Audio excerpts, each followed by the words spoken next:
fan knows that the signature ability of Sub-Zero is the frequent and full freezing of his opponents. Over the years and across dozens of fighting stages, the masked man has done everything from crumble torsos to rip human popsicles in half. But what would it really take to shatter a head? This is the science of Mortal Kombat.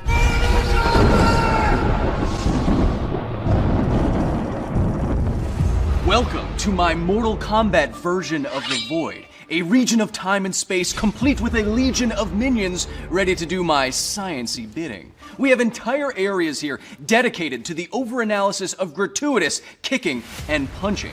In today's episode, the ghastly scenario that we are considering comes to us from Mortal Kombat 11, NetherRealm Studios and Warner Brothers' latest entry into the fabled Mortal Kombat series. Just like in the other 2 decades worth of fighting games, in MK11, Sub-Zero is still completely freezing combatants. In a signature fatality though, the fighter gloriously and gruesomely shatters a whole head. Fatality.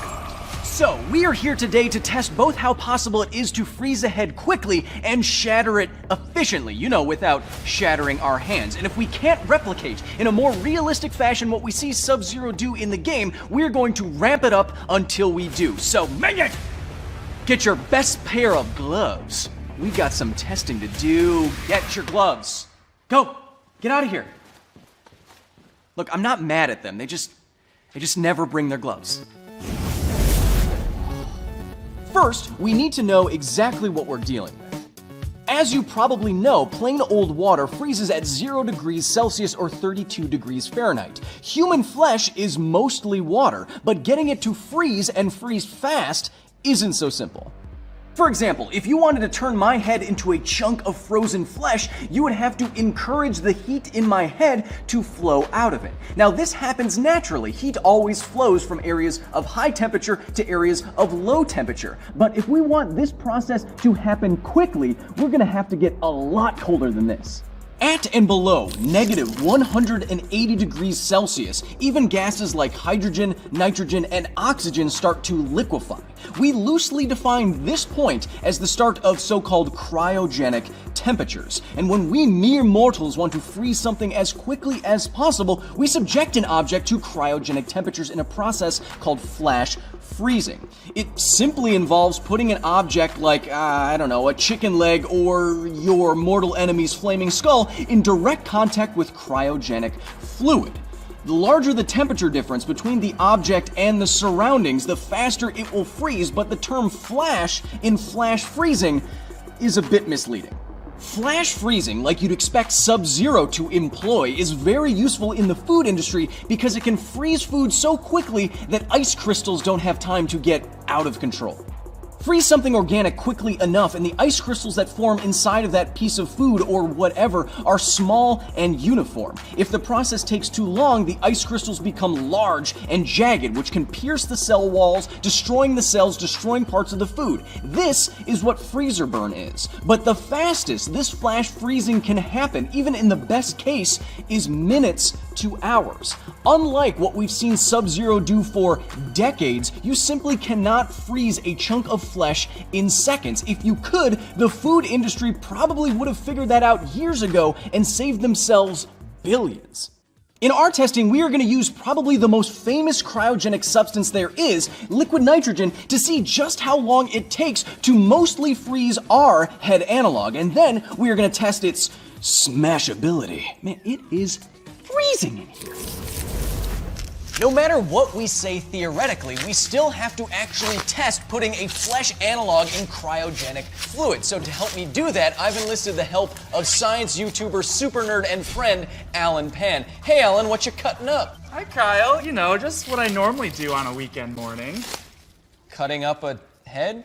This is a ballistics gel dummy with a skull inside. The skull is made of a material that has similar strength properties to a real human skull, and the fleshy stuff has similar impact properties to human flesh. So I figure if we want to find out what happens if you freeze a human skull and hit really hard, this is the analog to use. The only thing I'm worried about is potentially the freezing time. How long do you think it's going to take to freeze this most of the way through, if not all the way through? I'd say probably at least half an hour. Sure. It's gonna take a while. It's a lot harder to freeze stuff than it is to like set stuff on fire. Yeah, I'm worried about the insulating properties of the ice itself. As the ice forms on the outer layers of the flesh, the heat isn't gonna transfer quite as well out from the head and into the liquid nitrogen. I would say the bigger issue is gonna be the Leidenfrost effect. With any like really cold liquid, when it hits this head, the first thing it's gonna do is it's gonna start boiling off. Yeah. And it's gonna create kind of a layer of like vapor in between the head and the liquid, and that's really gonna slow things down a lot. And that's why you can pour just a little bit of liquid nitrogen on your hand. But don't do that. Just a little bit. Well, we're talking about Sub-Zero, but liquid nitrogen can't be Sub-Zero. Nothing can go below absolute zero. How cold is liquid nitrogen? Yeah, it's pretty darn close. It's like a handful of degrees above absolute zero. So it's about the coldest thing that we have access to. Exactly. If anything's gonna do the trick, it's probably readily available liquid nitrogen.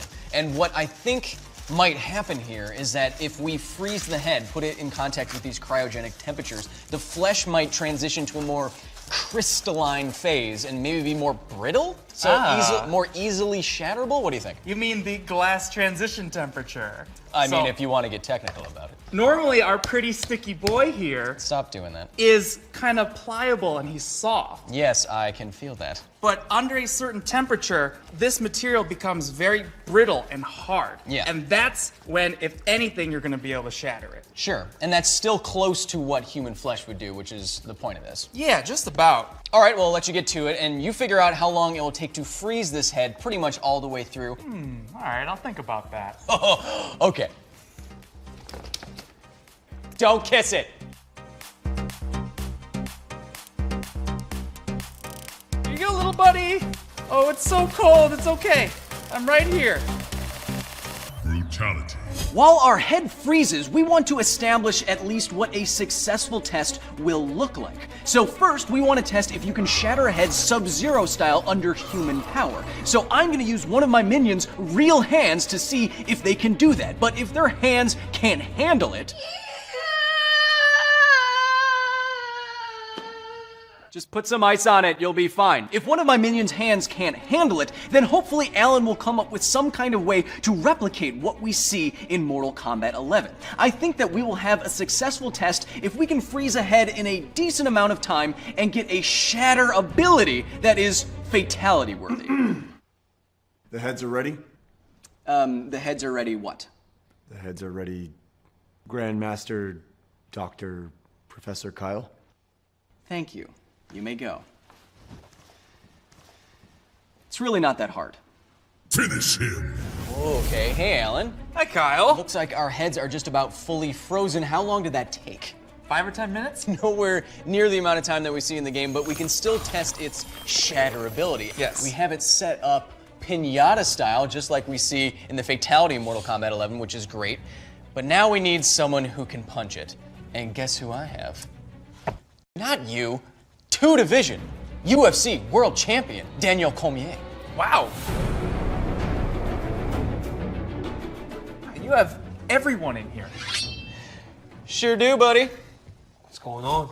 Nice. Daniel, do your worst. Round 1.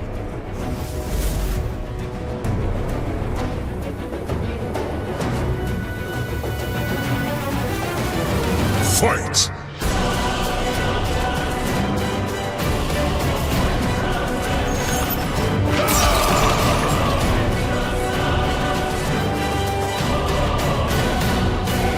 Flawless victory. Oh, no. What did you do to him? Oh, yes. I did not expect that to happen. Look at all the cracking. His skull cap is no more. He doesn't have a head anymore. What do you think's going on here? I mean, there was a lot of thermal shock from just being frozen to that cold of a temperature in a relatively short amount of time. That, along with the fact that we have someone with perfect punching technique, Yes. results in exactly what we see in the game. Yeah, I think if you have someone who's literally a champion, someone like Daniel here, someone like Sub-Zero, I think you can get pretty reliably the shattering that you see in the game. Wow. Hey, so, what do you think? Yeah, what do you think the chances of... Yeah, you think maybe we'd be able to, Woo, look at these. yeah. No. Okay. You're not punching anybody's heads off. You know, I just thought because you did it, and you're so cool. Yeah, and you didn't, maybe it's just a matter of technique. you don't have, If you trained us. Sometimes we gotta kind of stay in our lane, but it's okay. You're very smart guys, and you can talk about what it takes to break somebody's skull. I'll break the skull for you. Okay. No, it's okay. Thanks. Thank you.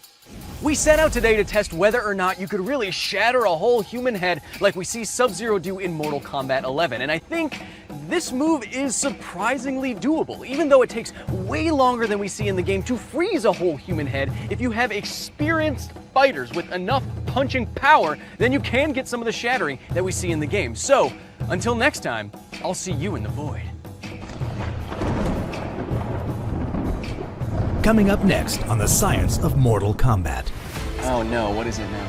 Well, Scarlet uses psychic powers to control blood. Hey, get that away from my face. Looks like we're all lined up and ready to fire. Behold, the ballistic gel torso of Doom! Wow, it's beautiful. Thank you. Now we got some blood to blast.